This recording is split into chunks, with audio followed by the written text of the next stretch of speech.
When I woke up this morning, opened my eyes, and got up, I then came back after a few minutes, and I made my bed.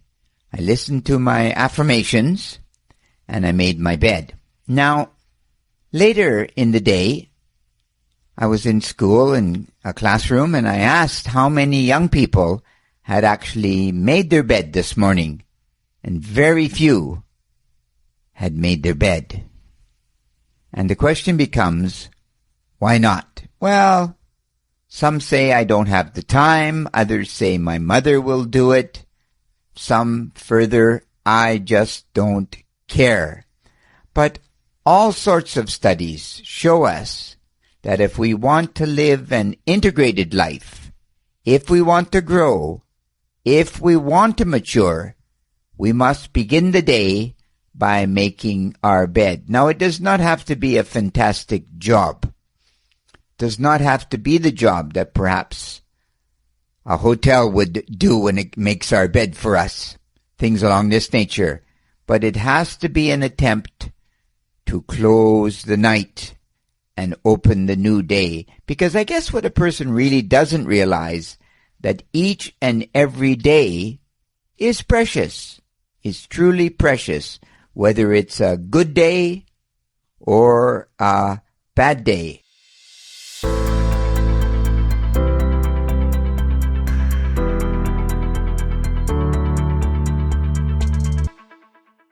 And of course, people like Sadhguru in India tell us that I can choose whether it's going to be a good day or a bad day. I can decide.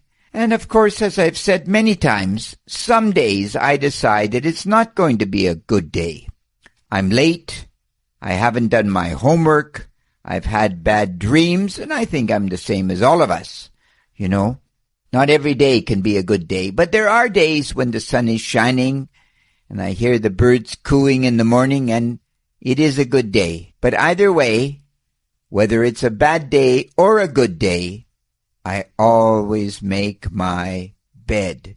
And all the pundits say, I must make my bed to begin my day. And then what do? Well, I need some form of routine, because time is, of course, like water on a table. It just runs everywhere.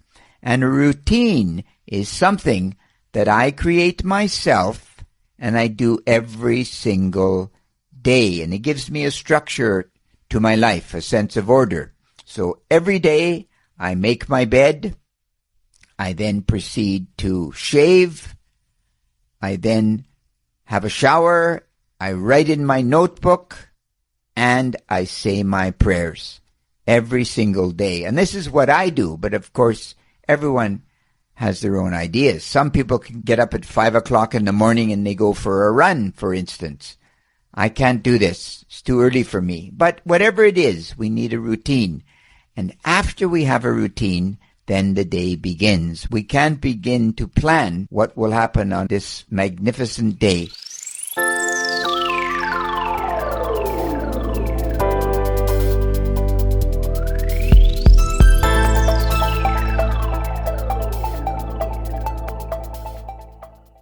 And increasingly, we live in a world, I think, that appears to have no order at all. So how do I document my week? How do I give the week order, if you will? Because I think in reality, to have order every single day is difficult. So I base my life on a week. So on Monday, the week begins. And normally on a Monday for me, I make a video or I spend some time because I'm working the rest of the week. So Tuesday through Saturday, I'm usually busy. Sunday, off. I try to have Sunday as a day of rest, day of peace. I say my prayers. In my case, I go to a church. Then I attend a book study.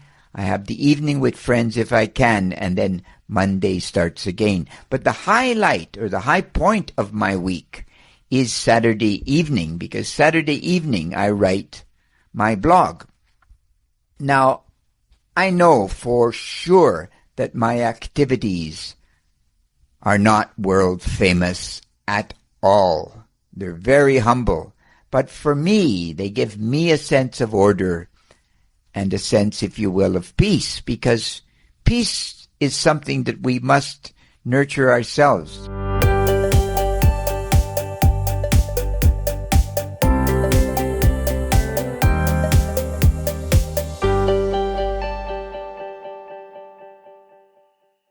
We can't do anything but find our own way in this life, right?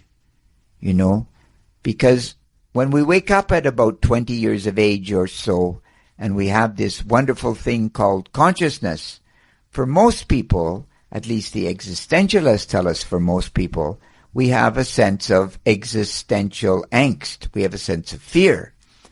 Because now I'm free. No one can determine what I want to do. No one.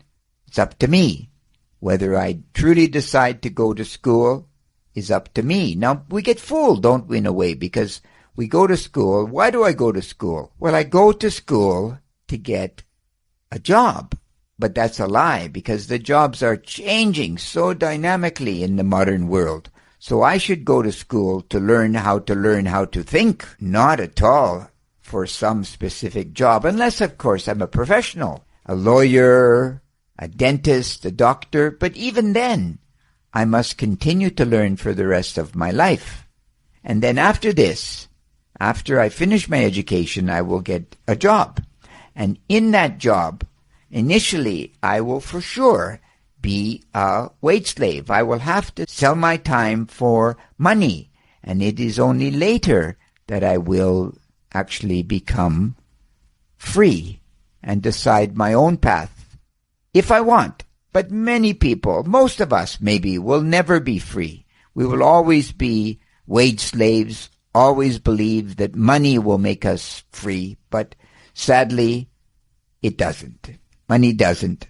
It gives us perhaps material well-being, but there are too many stories of unhappy people with a lot of money.